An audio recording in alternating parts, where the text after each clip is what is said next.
story of the kings and queens of England is more surprising than you might think. It's a fine drama, 1,000 years of tales of lust and betrayal, of heroism and cruelty, of mysteries, murders, tragedies, and triumphs. And all these figure in the story I'm telling now, the story of the Tudors.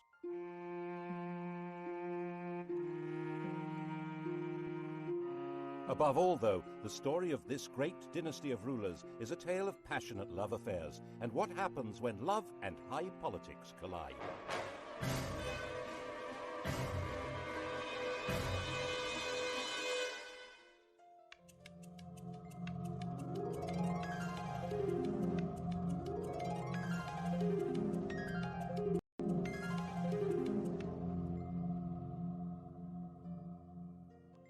The story begins with Owen Tudor, a hugely ambitious and very handsome young man. His father was an outlaw hiding out in the Welsh hills, but Owen managed to get employed as a servant in the household of the infant Henry VI. Now, this household was run by Henry's mother, Queen Catherine de Valois, a very sexy widow, who fell for Owen completely. There's no record that they ever got married, but they did have 5 children. When Catherine died in 1437, Henry VI was still only 13, and the barons who ran the kingdom in his name put Owen in prison. But when Henry came of age, he brought his stepfather, Owen Tudor, back to court and gave earldoms to his stepbrothers Edmund and Jasper Tudor. Owen ensured Edmund's marriage to a girl from Henry's family. Edmund died very soon after the marriage, but his 13-year-old bride, Margaret Beaufort, was already pregnant. Their son was born at Pembroke Castle. He was named after the king, Henry Tudor. And Owen had a grandson with a blood connection to the House of Lancaster, the family of the king. They weren't actually the legitimate line. Henry of Lancaster, Henry Bolingbroke, had deposed his cousin Richard II in 1399 to become Henry IV. The thrones of his son and grandson, Henry V and VI, rested on that shaky foundation, which crumbled in the Wars of the Roses when the true heirs to the throne, the House of York, began to battle for their inheritance. Owen Tudor stood squarely with the Henrys, the Lancastrians. That, after all, was where he had invested all his hopes. Kiss in Hereford Marketplace. He was the last Tudor to lose his head. But as we all know, the Tudors would take up this approach to problem solving themselves, you might say, with a vengeance.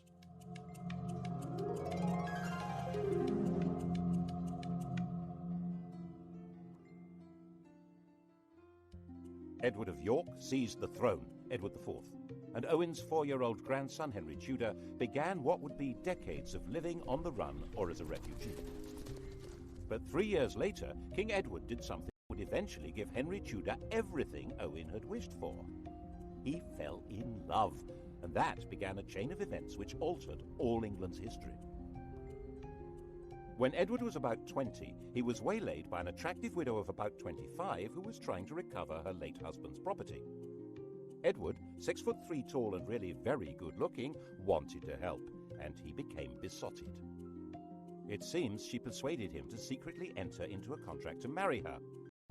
Her name was Eleanor Butler. About a year later, in 1464, another attractive widow, 26 years old, pulled the same stunt, and Edward did it again. Unbelievable! This time the lady was called Elizabeth Woodville, and this time it wasn't just a contract to marry, it was a full marriage to a commoner. When Elizabeth Woodville was crowned in Westminster Abbey, the whole of Europe was scandalized. Marriage was all about alliances of power and property. Marrying a penniless woman for love was simply disgusting. The negotiators trying to arrange a proper royal marriage were humiliated. And when Edward heaped honours, wealth and titles on Elizabeth's relatives, the Rivers family, the nobility of England were outraged. They were, quite frankly, getting completely above themselves. If anyone had known about Edward's promise to marry Eleanor Butler, things would have been even worse. But she was quietly shut up in a convent and died in 1468. As it was, Edward lost so much support that in 1470 he was actually driven out of England, and Henry VI came back to the throne. A few months later, Edward came back into London and regained the crown, thanks to the strong support of London merchants to whom he owed money, and even more, it was said, of their wives and daughters, who really seemed to have found him romantically interesting. Which, face it, Henry VI certainly wasn't, unless you fancied an elderly saintly scholar who'd lost his mind. In the battles that followed, Henry's son, another Edward, was killed, and King Henry himself, captured, disappeared into a prison and was never seen again. The whole male line of the House of Lancaster, the descendants of the sun's fragile thread, Margaret Beaufort and her 15-year-old son Henry Tudor. Not that they had any claim to the crown. Of course, the Lancaster dynasty had begun by simply usurping the throne, but on top of that, Margaret's grandfather was illegitimate. A law had been passed to make him legitimate, but it also barred him and his descendants from the succession. And that would probably have been that, if it hadn't have been for Edward's little secret, which didn't emerge until Edward himself was dead. He was only 41 when he fell ill and died. His son, the Prince of Wales, also called Edward, was just 12 years old. Everyone refers to this young man as Edward V, but he was never crowned.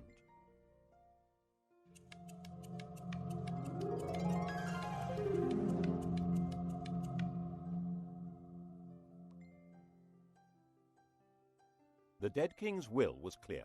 Prince Edward would be his successor, of course, but he would be in the care of a guardian and protector of the kingdom.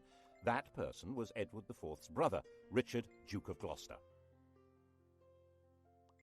We all know him as the most evil king in English history, the warped and twisted Richard III. Richard had been in effect King Edward's vice-regent in the north, based in the city of York, and no one at that time said anything bad about him at all. But the Queen thought there was someone even better to run her son's kingdom. Her. King Edward IV had died at Westminster. Elizabeth immediately sent her brother and other members of her household rushing up to Ludlow, where Prince Edward was staying. The idea was to hustle him to London and install him before Richard even knew what was going on. Then she and her family, the Rivers, would have control of everything. Richard, of course, did find out what was going on and said he would meet up with the party as they brought the prince through Northampton. Okay? Okay. Except that when he got to Northampton, he found that the Rivers didn't have the prince with them. Alarmed, Richard took them prisoner and found their baggage stuffed with arms and armour. There was plainly an attempt being made at a coup. Richard nipped it in the bud. He found they'd secreted the prince in Stony Stratford, Elizabeth's family home. This was before blue plaques had been invented. Richard escorted the prince to London and installed him in the Tower of London while he set about organising the coronation. And then came the bombshell. The dead king's contract to marry Eleanor Butler had been made in front of a priest, who now decided it was time to speak. Oops! If Edward really had been betrothed to Eleanor, his marriage to Elizabeth Woodville was bigamy, and the young prince couldn't be king because he... This man, Robert Stillington, was no ordinary priest. Edward had promoted him and trusted him, making him a bishop and keeper of the Privy Seal and then Chancellor of England. But then Stillington became awfully friendly with King Edward's ambitious brother, the Duke of Clarence, and Clarence could not be trusted an inch. If Edward's children were illegitimate, Clarence would be next in line to the throne. Edward quickly had his brother sentenced to death and executed in private with no chance to make a public statement. Instead, the world was told Clarence had drowned in a butt of Malmsey, a barrel of sweet wine. Such a sad accident. And Stillington spent a year locked in the Tower. After his release, perhaps nervous of the power of strong drink, he kept his mouth shut until Edward was dead. But now he spoke, and Parliament believed him. With Edward's children illegitimate and Clarence's disinherited when he was executed, Richard was left as the proper successor. He reluctantly accepted. Well, he accepted.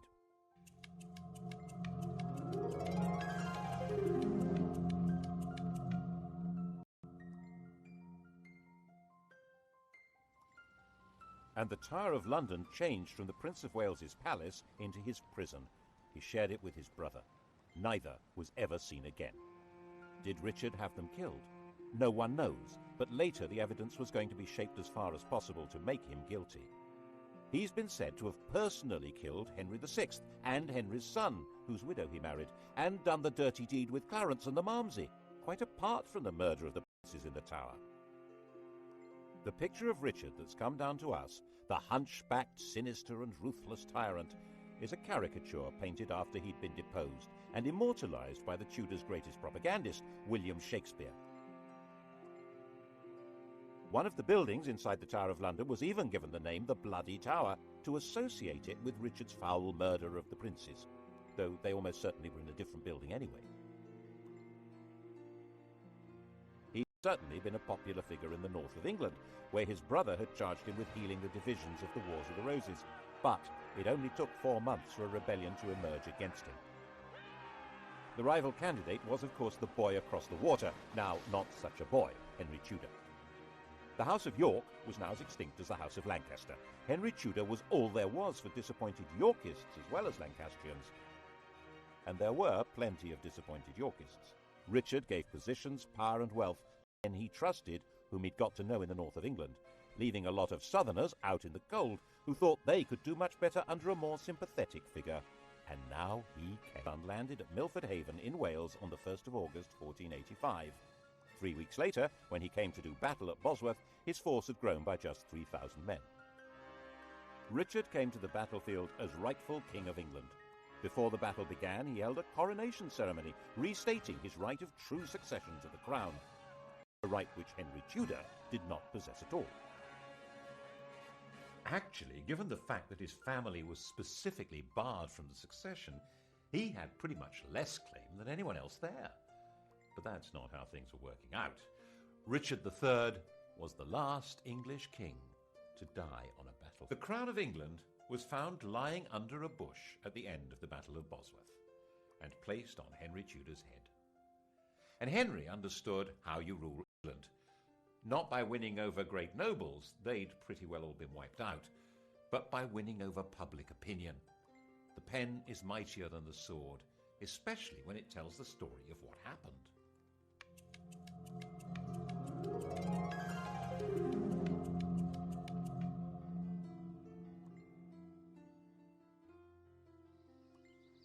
Firstly, he must not be accused of killing a king, so Richard III was not king on the day of the Battle of Bosworth. Henry Tudor dated his reign from the day before the battle. It was Richard who'd been fighting against a king, not Henry. Henry was king. It was Richard who was the traitor. Got that? Secondly, he must deal with the question of his legitimacy as a ruler, so he married Edward IV's daughter. She was the legitimate line of descent from William the Conqueror, a true Plantagenet. Their son, when they had one, would be the legitimate heir by every possible standard. Well, so long as Edward IV's daughter was legitimate, so that had to be dealt with. All documents relating to the business of Edward's marriage to Elizabeth Woodville being invalid were destroyed. All documents relating to the illegitimacy of their children were destroyed, including the Act of Parliament that had spelt out why Richard should be king. These orders were carried out so efficiently that only one copy of the Act has ever been found. That's how we know about it. Other evidence may have existed, destroyed even more efficiently. And if the children were not illegitimate, then of course Prince Edward had been the true King of England, and Richard was a regicide. What a villain! Assuming, of course, that Richard had been responsible for the boy's death. Well, he couldn't be alive, because if he were, he, and not Henry Tudor, would be the rightful king. There are some nasty people who suspect that if the princes in the Tower were still alive before the Battle of Bosworth, Henry would have disappeared them. Richard III became the Saddam Hussein of Tudor propaganda. Of course, the consolidation of power was not only a matter of creating favourable propaganda, it also involved getting rid of a few people. Clarence, for example, the Malmsey drowner, had a young son, the Earl of Warwick, a nephew of both Edward IV and Richard III. He had been barred from the succession, but so had the man now on the throne, so there was no security in that. He went straight into prison in the Tower of London. But then a priest in Ireland suddenly produced a 10-year-old boy who he said was the rescued Earl. The boy looked right, spoke right, had all the right manners. He was solemnly crowned in Dublin Cathedral as Edward VI, and a force of Irish supporters backed by Flemish troops then landed in the north of England. They were supported by the Earl of Lincoln, John de la Pole, who was also a nephew of Edward IV and Richard III. He was their sister's son. In fact, Richard III, who had no children, had designated John as heir to the throne. John knew perfectly well that the child was an impostor called Lambert Simnel, who had been carefully trained for the project. The rebels had obviously assumed that Henry had killed the Earl of Warwick, so wouldn't be able to prove that Simnel was an impostor. They were wrong. The prisoner, still alive, was put on public display, and the rebels were crushed. But never missing a trick, Henry forgave the child and gave him a job in the royal kitchen. He grew up to be a royal falconer. Another impostor appeared in 1492, this time claiming to be the younger of the princes in the Tower, Richard, Duke of York.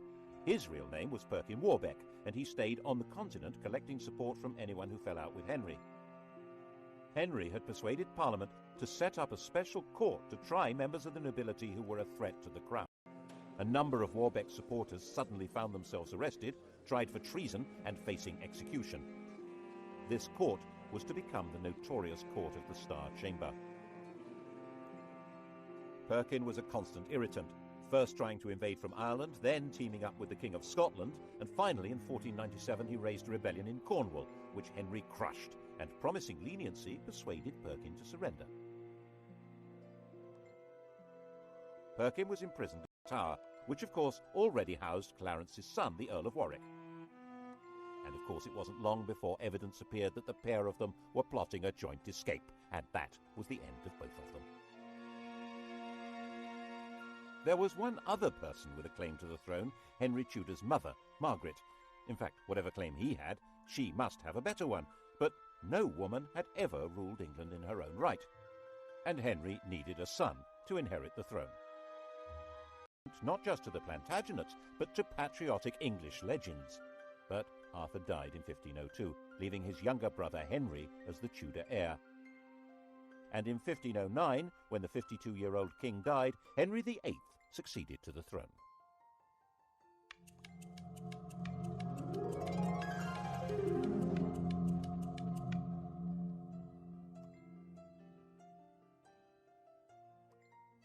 He was the perfect king, a king out of the storybooks. He was 17 years old, extremely well educated, extremely good looking, with polished manners and the style and physique of an athlete. He also had an unchallengeable claim to the crown, and to secure the succession, Henry VIII married the woman to whom he'd been betrothed for 7 years, Catherine of Aragon, his dead brother's widow. The Spanish worried that this was against church rules, and so the Pope granted a dispensation. In fact, this was all rubbish. While the Bible specifically forbids a man from sleeping with his brother's wife, it actually insists that he must marry his brother's widow. Anyhow, 2 years later, Catherine gave birth to a son, but the infant soon died. So did the next. In fact, the marriage only produced one child that lived, a girl called Mary. Henry was effectively all-powerful. There were no great barons anymore in England, and his father had left a well-stocked treasury. Parliament consisted to a large extent of men who depended one way or another on royal favour, and the countryside was controlled by justices of the peace who served the government. You can see the change in the very nature of power from the home of Henry's Chancellor. 50 years earlier, Edward IV's Chancellor had been a Neville, the son of the Earl of Salisbury. In those days, an Englishman's home had been his castle. Middleton Castle, actually. It was his father's home, and that great lord had also been Chancellor. Independently powerful men, based in a mighty fortified palace. But under the Tudors, the great power of the Nevilles had been broken. Middleton Castle was in the hands of the king. When Henry VIII's Chancellor Wolsey built himself a home, it certainly wasn't a castle. It was this magnificent palace, Hampton Court. Glass windows instead of arrow slits and chimneys instead of crenellations. No one needed a fortified house under the protection of a great king, and it was all at Henry's pleasure. If Wolsey didn't deliver what the king wanted, he was entirely dispensable, and And that, of course, is what happened.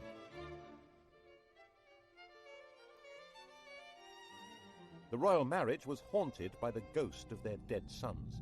By the end of the 1520s, Catherine was in her late 40s, had stopped getting pregnant, and there was still no male heir, just a daughter, and England had never been ruled by a woman. Henry determined a baby boy. The bride in question, Anne Boleyn, was already well installed in Henry's life. Henry, who'd already enjoyed her sister as his mistress, had wooed Anne with enthusiasm. He married her in 1533. Her coronation didn't seem to impress Londoners. Their entwined initials on the banners produced shouts of, "Ha ha!" She was visibly pregnant and gave birth to a child. Drat! Another girl. She was named Elizabeth, and little Mary was declared illegitimate. The legality of this marriage must be sorted out before her next baby. That was Wolsey's job. He had to persuade the Pope that his predecessor should never have allowed the marriage to Catherine. Henry fancied himself as a theologian. He'd written an attack on Luther, which became a bestseller, and the Pope had declared him a defender of the faith. A proud boast which he stuck on the coinage and has remained there ever since. Every English monarch is fid deaf. So he told Wolsey exactly how the argument should be put to the Pope. Wolsey could probably have swung it if he'd been left alone. As it was, he failed and lost his job. And the Pope had also failed. So Henry, the defender of the faith, filed the Pope. To achieve this drastic act, having himself legally declared the supreme head of the Church in England, required an extraordinary shift in power. He had to find a way of giving the nation a voice so that it could say what he wanted. That way was through Parliament. The Church's wealth and power was hugely popular. The notion of no longer paying church taxes to Rome was really very cheery. But it wasn't as simple as that. Some people believed that the Pope really did represent divine authority. And for many others, there was a fear that the Pope might excommunicate their customers on the continent if they continued trading with them. With the effective help of a new chief minister, Thomas Cromwell, and a new Archbishop of Canterbury, Thomas Cranmer, Parliament passed the necessary acts.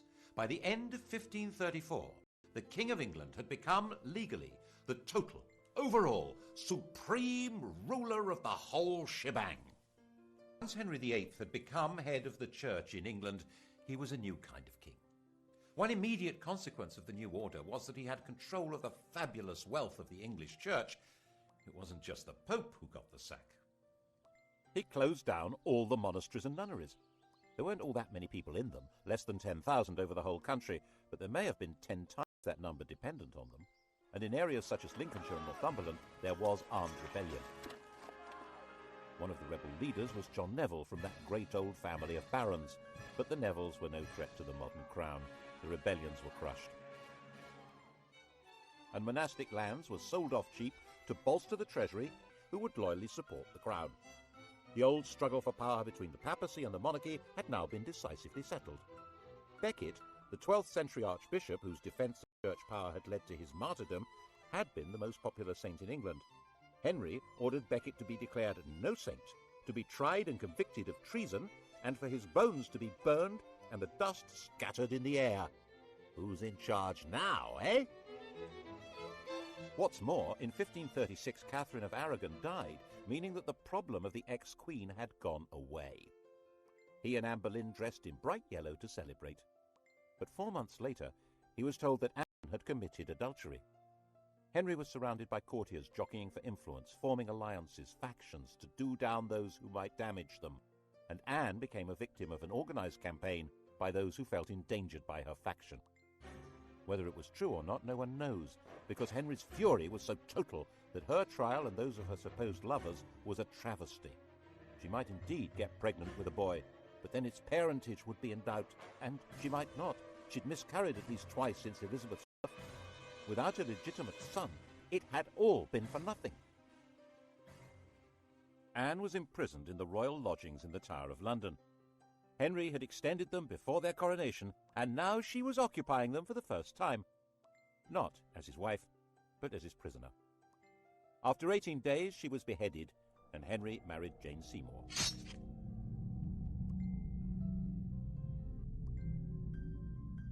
England after the death of Anne Boleyn was a kingdom like no other. Henry ruled in England as head of the church as well as king, like some pagan priest-king. He was the judge of heresy as well as crime. He held the keys to heaven as well as to earthly promotion. That chap in the Vatican was now just referred to as the Bishop of Rome. To even think the wrong thoughts in this kingdom could be treason. That was how the new Chancellor, Thomas More, found himself imprisoned in the bell tower of the Tower of London. Not for what he did or even what he said, but for thinking that the king should not be head of the church. He was publicly executed on Tower Hill. Henry was terrifying, magnificent, generous, dangerous, and in most people's eyes, the best king England had seen in a very long time. And Jane had a son, Edward. Sadly, she died in childbirth, but the throne was safe. His only problem was abroad, and by 1539 it did begin to look as though the Bishop of Rome might be lining up some muscle against him. But there were now well-established and powerful Protestant princes in Germany, and on the fine old principle that my enemy's enemy is my friend, the defender of the faith, intellectual scourge of the Lutherans, had married one. Actually, neither of them was much interested in theology, or in each other. Henry, now fat, with an ulcerating leg and a vicious temper, thought his 23-year-old wife was plain silly and lacking in all the graces. He called her a Flanders mare, and they both quickly agreed the marriage was a terrible mistake. Fortunately, it was soon discovered that she had a pre-contract of marriage with someone else, and so there never had been a valid marriage to Henry. The only casualty was Thomas Cromwell, who'd set the whole thing up, and who now went to the block. Well, him and one of Anne's ladies-in-waiting, Catherine Howard. Her destruction began when More's ended. She was a kind of well-connected Monica Lewinsky figure, a teenager with sex on her mind who wanted to seduce the most powerful man around. And he fell for her and married her. And when she carried on being sexy and had sex with other men, he flew into another tempestuous rage and had her beheaded. Her lovers' heads were mounted on London Bridge. Henry then decided to marry John Neville's widow, Catherine Parr. She was extremely nervous, but had no choice. She worked hard at trying to keep Henry's temper in check, moderating his ferocity towards people he thought were traitors or heretics, and persuading him to acknowledge Mary and Elizabeth as his legitimate children. His death, 4 years later in 1547, was obviously a huge relief.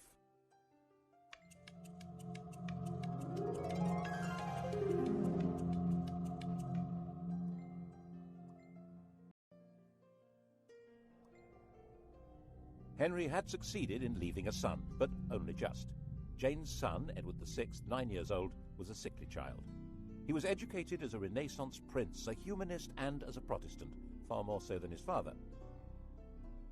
He was only a child, and government was in the hands of a council, but in a world of royal tyranny, this... So John had been talking things over with His Royal Little Highness, and they cooked up this bizarre proposal to hand the throne to John Dudley's daughter-in-law, the 15-year-old Jane Grey. She was Edward's first cousin once removed, not exactly next in line for the throne, but Protestant. The hereditary principle was a bit medieval, don't you think? Give that girl a crown. Jane knew absolutely nothing about what was being planned for her, and when she found out that she was to be queen, she fainted in shock. England had been swindled, and knew it.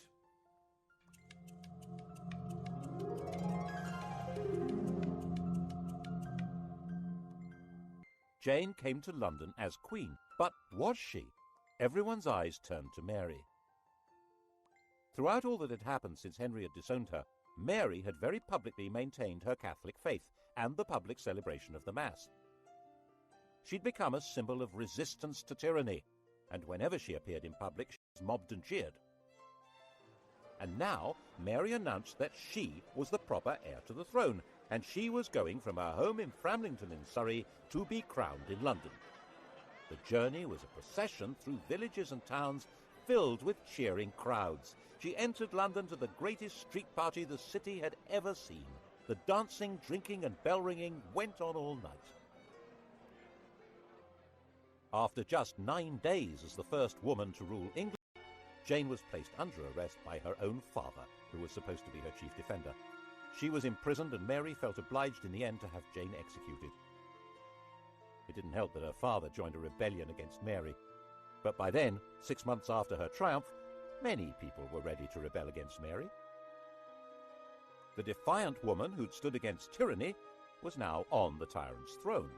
The English didn't actually like the papacy, but Mary did. The English didn't like Spain, but Mary did. She married its king, Philip II. And the English didn't like being forced to subscribe to religious beliefs on pain of death. Mary had 277 people burned alive because of their religious opinions. Bloody Mary.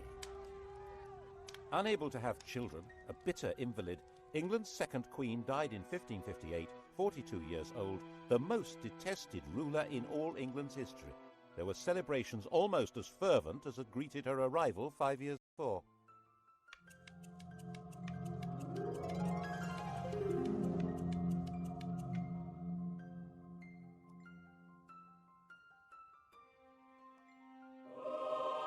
Her sister Elizabeth came to sit in that terrible seat and be crowned by the grace of God Queen of England, France and Ireland, defender of the faith and supreme head of the Church of England and Ireland, even though there was not a single yard of French soil actually ruled by England. Calais, England's last little piece of France, had been lost just before Mary's death. England had become an island, and its queen would have to be an island too. She couldn't marry because that would create a king who would be either a foreigner like Philip or an opportunist courtier who'd come trailing faction and enemies in his wake. She would be both queen and king, the virgin queen ruling from a tyrant's throne over a people whose support was essential. Monarchy in England was a paradox, and Elizabeth's solution to the paradox was wholly bizarre.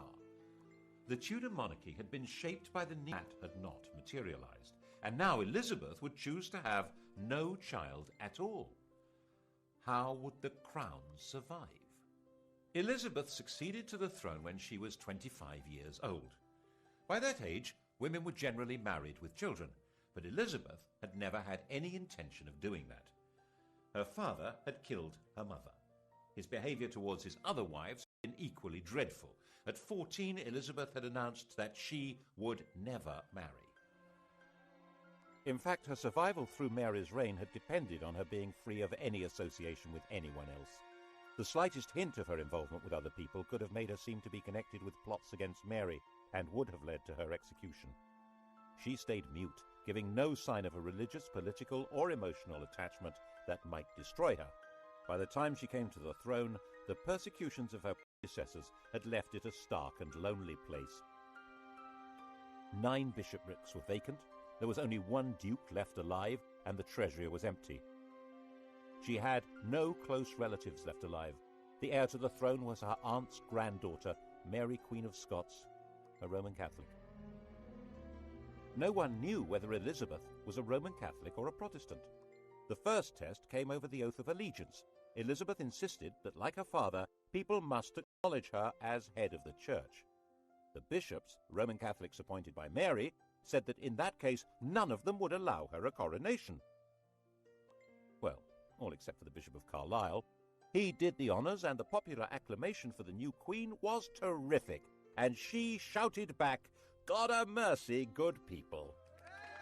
Elizabeth interpreted her religious role in a new way.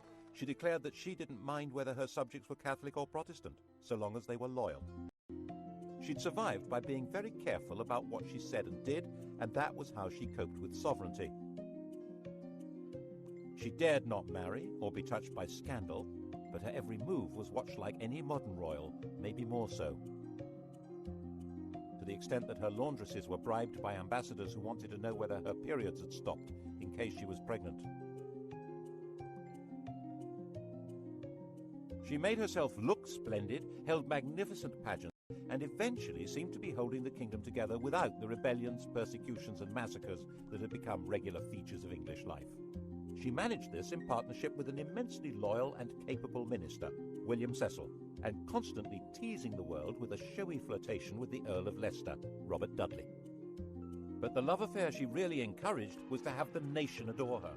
In poetry, paintings, and theatre, she was Gloriana, the magical beauty to whom loyalty and love were equally due, and who had no a Catholic plot to replace her with one of the grandchildren of Henry VIII's sister Margaret, either Mary Stuart, Queen of Scots, or Henry Stuart, the Earl of Darnley. Both of them had a valid claim, as not only was Elizabeth excommunicated, she was arguably illegitimate. They were carefully encouraged to maneuver themselves into helplessness. Mary was the more dangerous. She'd been Queen of France until her husband's death, and a ruler of Scotland who had French backing would be a danger to England even without the religious issue. But Mary's education had been unlike Elizabeth's. She'd not lived in fear of her life, but in the indulgent French court. This was not a good preparation for life in Britain, a land of conspiracies and killings. Darnley was a weak man in a weak position, a good-looking, unstable lout. What happened next looks like a cunning plan. Elizabeth pretty much obliged the 19-year-old Darnley to visit the 22-year-old widow Mary, having ordered him not to marry her. The result was totally predictable, and Darnley was a total liability to Mary. Dim-witted and resentful of his lack of power, he was also furiously jealous, and when he thought her advisor Rizzio was having an affair with Mary, he joined a plot that had Rizzio murdered in front of her. She now viewed Darnley, the patsy in all this, with hatred and contempt, and was herself complicit in the plot that murdered him with an explosion. She ended up fleeing her own kingdom and throwing herself on Elizabeth's mercy. Ultimately, a bad place to be. Elizabeth was half the time sure that Mary should be executed to deprive Catholic plotters of a candidate for the throne, and half the time sure that she should do no such thing. Ruling queens were rarer than hen's teeth. For one to kill another really wasn't good. She signed the death warrant, but in a state of real distress. Mary and Darnley had a son, James, and he was now the virtually incontrovertible heir to Elizabeth's throne. She wrote to him confirming that and apologizing for what she'd done to his mother. The very idea that it was legitimate to kill a crowned sovereign was extremely dangerous. Elizabeth was deeply concerned with the rights and powers, the prerogatives of the sovereign. She was very wary of Parliament, which in her view treated every request for taxes as a blackmail opportunity to give itself powers of government. So she tried very hard not to ask for taxes, and her government was parsimonious, mean as possible, and then some. She was determined to protect royal authority. She refused to allow Parliament to refer to England as a state. She said it sounded too much like something to do with the States General, the parliamentary body that ruled the Dutch Republic. That republic, it was her ally in her struggle to keep England out of Spain's clutches, but she was nervous that its political ideas might be catching. England was a kingdom. It happened to be ruled by a queen, but as she famously said, one who had the heart and stomach of a king.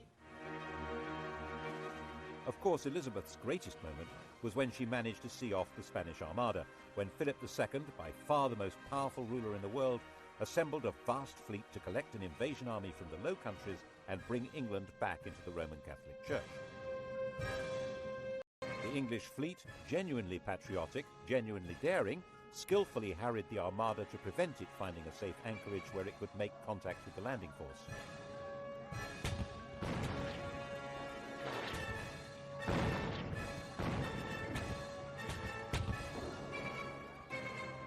When the Spanish decided to sail home, they were hit by strong winds and heavy seas that were too much for many of these Mediterranean cargo vessels.